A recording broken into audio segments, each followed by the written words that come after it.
Inakusahan ng Pilipinas ang Coast Guard ng China na gumamit ng water cannon laban sa isang sibilyang bangka na nagdadala ng mga tropa na nakatalaga sa isang naantasang digmaang barko sa pinag-aaway ang Second Thomas Shoal, na nagdulot ng pinsala sa bangkang nagdadala ng supply at ng ilang mga crew. Ang pinakabagong pagtindi sa sunod-sunod na mga alitan sa nakalipas na taon. Binalaan ng China ang Pilipinas na maghanda na sa lahat ng posibleng kahihinatnan ng kanilang mga aksyon sa South China Sea. Matapos na akusahan ng China Coast Guard o CCG noong Sabado ang Maynila na nagdadala ng mga materyales sa konstruksyon sa Ayungin Shoal upang mapatunayan ang pinakabagong atake ng water cannon sa isang bangka na nagdadala ng mga supply at bagong tropa sa BRP Sierra Madre. Isang sira-sirang digmaang barko na pinagsadya na inilubog doon upang maglingkod bilang isang panlaban sa Pilipinas. Nagulat ako, no? Hindi ko po akalain na si Katunying po na napakatalino, di ba?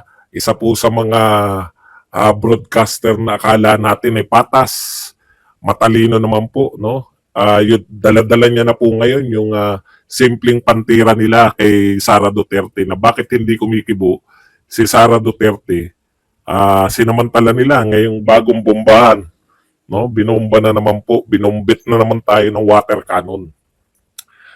Tapos bakit daw hindi kumikibo? Alam niyo po, real talk, no? May problema tayong malaki sa ating pakikipagrelasyon sa China. Magtapatan na po tayo. May tao po tayo ron sa Ayungin Shoal. Meron po tayong mga sundalo doon na sila po ang pinaka-frontliner natin, no? Ito po mga sundalo na to ang talagang naroon.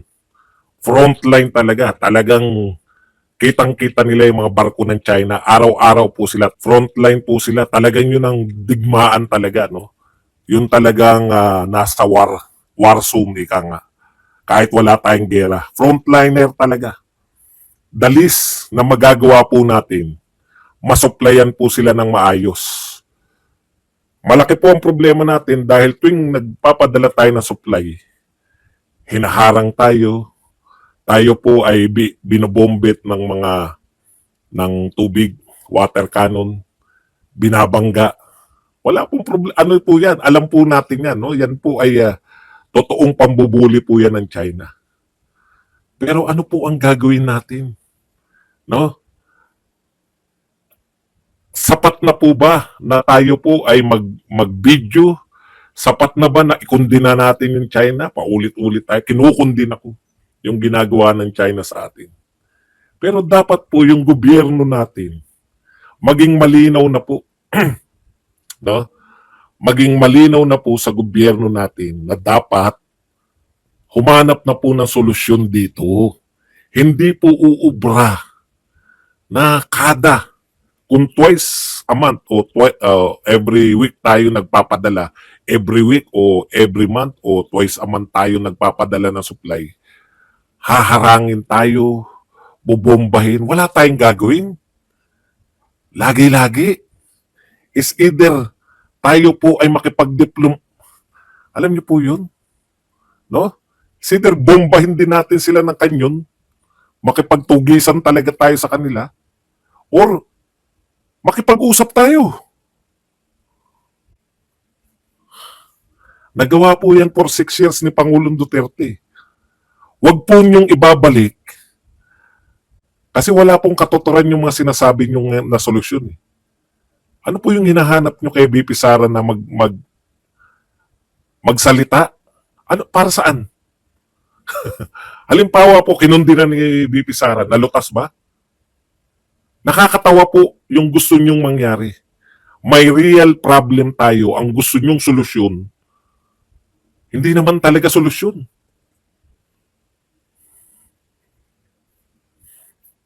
Hindi ko talaga makuha eh. Pag ba nagsalita si BP Sara tungkol dyan sa West Philippine Sea, malulutas yung problema dyan? Pag ba nagsalita si BP Sara na pabor siya sa Pilipinas, kinukundina yung China, o pumapabor siya sa China, at mali yung sinabi niyang ginagawa ng Pilipinas, lutas ba yung problema? Wala pong, kaya nananahimik si BP Sara dahil wala naman maitutulong yung pagkibo niya. Nakakadagdag lang siya ng problema. Kino-question niyo si BP Sara bakit tahimik. Wala rin naman akong narinig sa Pangulo ng Pilipinas ngayon. Ngayon binomba, meron na bang statement? Statement lang kasi ang gusto niyo. May statement na ba yung Pangulo tungkol sa bagong pambobomba? Kung may statement na yung Pangulo, para saan pa yung statement ni BP Sara? Nagsalita na yung Pangulo. Tandaan po ninyo, ang soul, nasanay kasi tayo rito na dakdakero ang ating mga opisyalis. Nasanay kasi tayo rito na sausawero ang ating mga opisyal.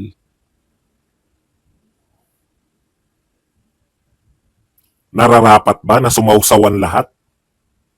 Hindi nararapat. Sa matinong gobyerno, isa lang dapat na nagsasalita sa West Philippine Sea.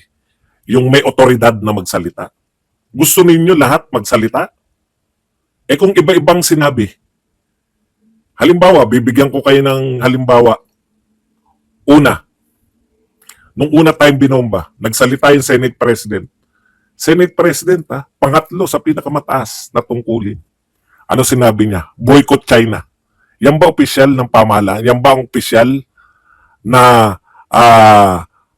pahayag ng pamahalaan na i-boycott ang China? Hindi. So yung Senate President, kinukontra niya ngayon yung pahayag na opisyal ng pamahalaan. Wala namang sinabi ang opisyal ng... Sino po ang opisyal na may karapatang magsalita dyan? Iisa lang po.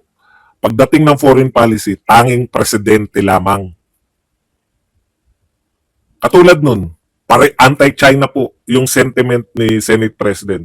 Pero sinabi niya, boycott China. Isa lang po ang dapat na boses ng Pilipinas.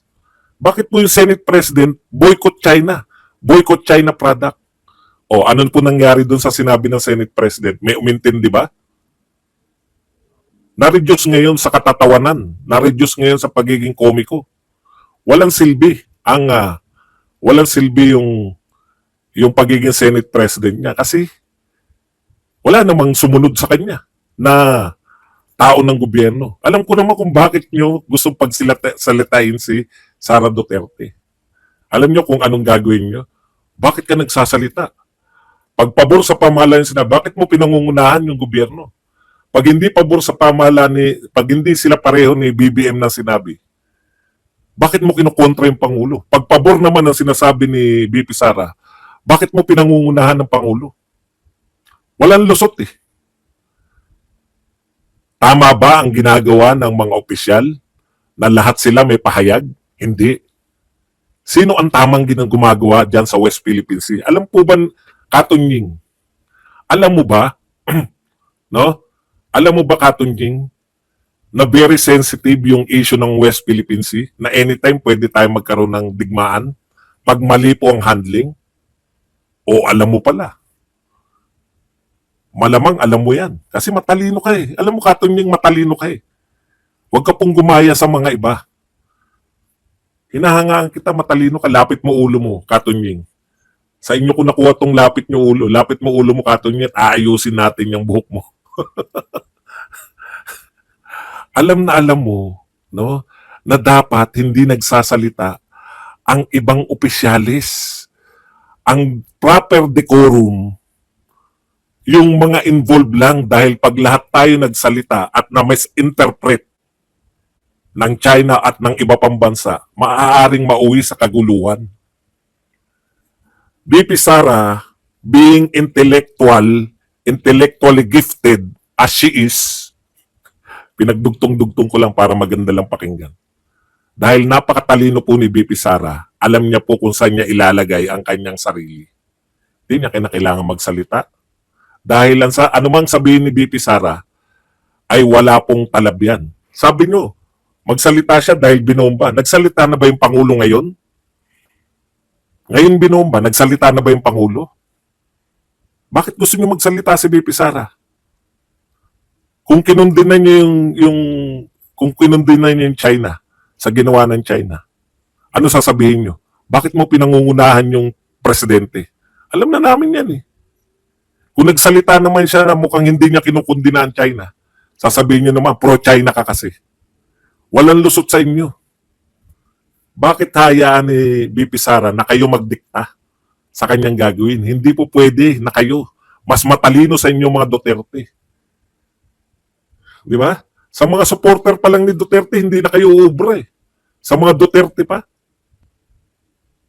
Dapat ang pinagagalitan mo, Tunying, yung mga walang pakialam dyan. Kung hindi ka naman Department of Foreign Affairs, kung hindi ka naman na dapat Department of Foreign Affairs Secretary at Presidente lang ang nagsasalita tungkol sa West Philippine Sea para diplomatic ang approach. Real talk yan. Kasi kung lahat na sundalo may opinion, i-broadcast natin. Di po pwede. The President, and the Secretary of Department of Foreign Affairs lang ang dapat nagsasalita dahil sensitive yung issue niyan. Any misrepresentation, any misinterpretation, maaari tayong mauwi sa digmaan. Mali ang sinasabi nyo na dapat nagsasalita ang lahat ng tao sa gobyerno. Dahil bawat tao sa gobyerno may kanya-kanyang panukala. May kanya-kanyang opinion. Lalo na yan, ang gagaling nila. Magagaling magsalita lahat. Gusto lahat magpa-impress. Hindi nakukuha sa pa-impress yan. Dapat matatalino tayo dyan. Dapat hayaan natin yung Pangulo. Na-realize nyo? Hinahayaan ni BP Sara ang Pangulo na dumiskarte dyan. Wala namang magagawa yung salita ng Vice President. Katulad rin lang yan na walang magagawa yung salita ng Senate President. Nagsalita nga yung Senate President, unang bombahan. Boycott China. May sumunod ba sa kanya? Wala lang nag-ano nun dahil mukhang hindi naman tatakbo si Senate President ng pagkapangulo. Kaya walang bumibira sa kanya sinabi niya yun. Pero kung si Martin yun, aaraw-arawin namin yun dahil may ambisyon siyang tumakbo. Di ba sabi mo boycott China? Sino sumunod sa'yo? Ganun lang. Hindi po pwede magsalita si BP Sara. Aba, ano yan? Pangungunahan niya yung Pangulo? Mali po yan. Mali yung payo nyo na yan. Mali yung hinahanap ninyo. Ikalawa, lutasin nyo ang problema. Hindi po malulutas yung digmaan natin dahil dyan. Ayaw natin lutasin. Gusto lang natin politikahin pa rin si BP Sara. Para ng pagkakakilala ko sa iyo. Matino ang pagkakakilala ko sa iyo.